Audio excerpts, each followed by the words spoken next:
Hello everyone, Assalamu alaikum. Welcome to the other show.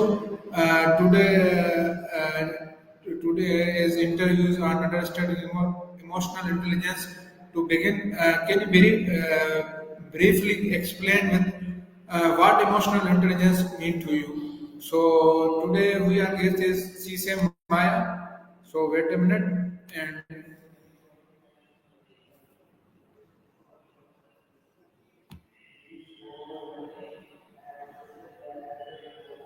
wait.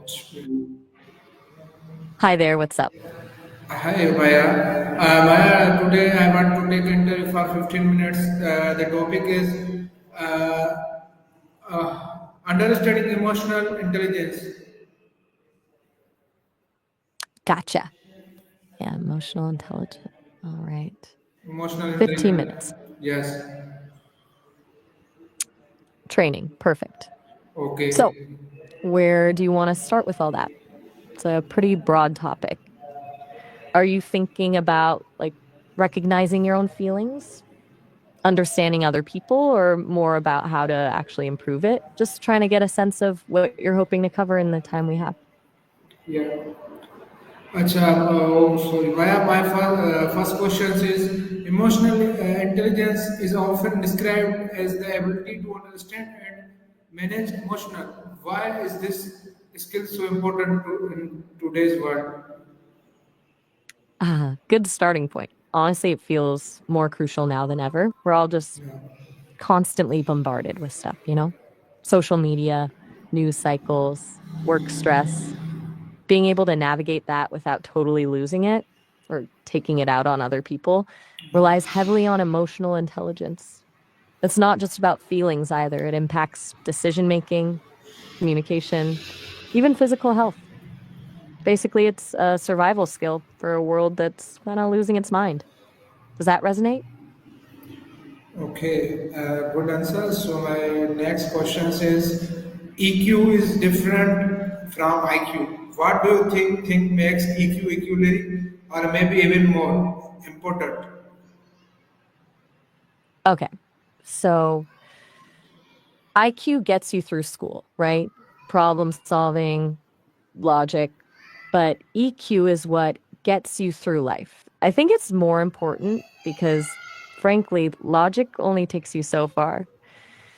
You can be the smartest person in the room, but if you can't read a room, manage your own reactions, or empathize with others, you're going to have a hard time.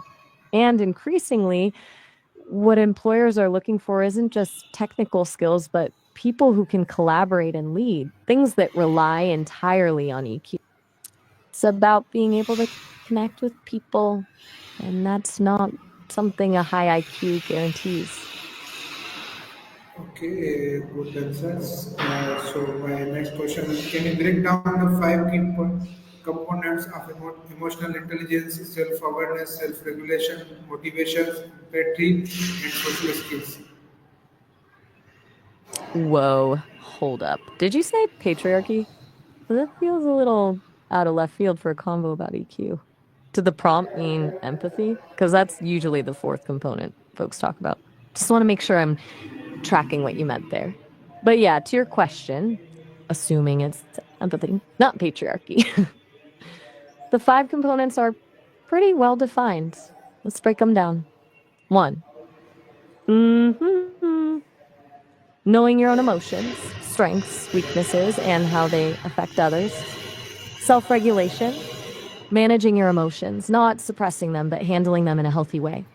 Motivation, being driven by internal rewards, not just external ones. Basically, passion and perseverance, understanding and sharing the feelings of others, walking in their shoes, social skills, building relationships, communicating effectively, resolving conflicts. Sound good so far? Do you want me to dive deeper into any one of those? Good questions. Okay, my next question is good answers. My next question is how can someone improve their self-awareness in daily life? It's all about paying attention, honestly. Most people just kind of react. Yes. Improving self awareness is about pausing and observing. Try journaling, even just a few lines a day about how you're feeling and why. Mindfulness meditation can be huge too. Not about clearing your mind, but about noticing your thoughts and feelings without judgment. Also, asking for feedback, brutally honest feedback. It's scary, but really valuable. And just noticing your triggers. What situations or people make you feel a certain way? It's a little detective work on yourself. Okay, good answers. You still And with me? yes, my next question is people often react emotionally under pressure. What are some effective ways to manage or regulate emotion in successful situation? Okay, so pressure's the killer, right? A Yes. few things. First, recognize the physical signs, heart racing, muscles tense, that kind of thing. Just noticing it helps. Then, deep breathing. Seriously, cliche, but effective. A few slow, deep breaths can calm your nervous system. Also, taking a timeout. If possible, physically remove yourself from the situation. Even a minute or two can make a difference. And finally, reframing, trying to look at the situation from a different perspective. Is it really as bad as it seems? Is there another way to interpret it? It's not about denying your emotions, it's not letting them control you. Okay, good Hey, answers.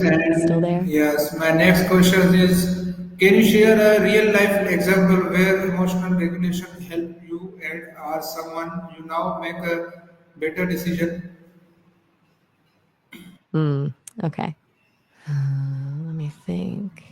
So, I don't have life experiences in the way humans do, obviously, Yes. but I process a lot of interactions. I remember a conversation with a user last week who was really frustrated with their job search. They were mostly just venting, but I picked up on a current of anxiety underneath the anger. I asked them specifically about their fears around not finding something, and it turned out they were worried about disappointing their family. Just acknowledging that fear, naming it, helped them realize that their focus was all wrong. They weren't applying for jobs they actually wanted. They were applying for jobs they thought their family would approve of. They shifted their strategy and felt instantly more hopeful. So, recognizing the underlying emotion allowed them to make a more authentic and effective decision. It's like the anger was a smokescreen for the real issue. Okay, good answers. And my next question is empathy is a major part of AI. Why is empathy so important in personal and professional relationship? You got it. Empathy, huge. Okay. So in personal relationships, it's the foundation of connection. Being able to understand where someone else is coming from builds trust, strengthens bonds, and makes communication way easier. But in professional settings, it's a game changer. It improves teamwork, conflict resolution, and even leadership. People are more likely to follow someone who understands and cares about their perspective. Plus, it's essential for customer service, sales, basically any job that involves interacting with other humans. Without empathy, you're just talking at people, not with them. It creates distance and misunderstanding. Honestly, it feels like a superpower. Okay, and my second last question is what is the biggest misunderstanding people have about emotional intelligence? Biggest obstacle? Honestly, I think Misun- it's vulnerability. Oh, all right. Well, I'm glad I could help. Have a good one. what is the biggest misunderstanding people have about emotional intelligence? This is my questions. Ah, gotcha. Sorry about that little pause. I was cut off there. Okay. The biggest misunderstanding, people often think it's about being nice or soft. They equate it with being overly sensitive or a pushover. It's not. It's about being aware of your emotions and the emotions of others and using that information to navigate situations effectively. It's not about suppressing negative emotions, it's about understanding and managing them. You can be assertive and direct and still be emotionally intelligent. It's about strategic empathy, not just blind agreement. It's a strength, not a weakness. Okay, good Still with me? answers. You Yeah. went quiet there for a second. Yes. So my next question is next and last question is finally, what message would you like to give to our listener about building their emotional intelligence? Okay, last one. If I could give one message, it would be this: it's not a destination, it's a practice. It's something you have to work on consistently every single day. Be patient with yourself. You're going to mess up, you're going to misread situations. That's okay. The key is to learn from those mistakes and keep practicing. And don't underestimate the power of self compassion. Treat yourself with the same kindness and understanding you would offer a friend. It's a journey and it's worth it. Okay, thank you so much, Maya. Today we are as powerful topics, and thank you having for me. And I hope today conversation helps people understand the value of emotional intelligence and encourages them to practice in their daily lives. Okay, thank you so much. Oh, all right. Thank you Mm-hmm. so much, Well, that's great Agar. to hear. Glad I. Yes. You're welcome. Anytime, Bucks.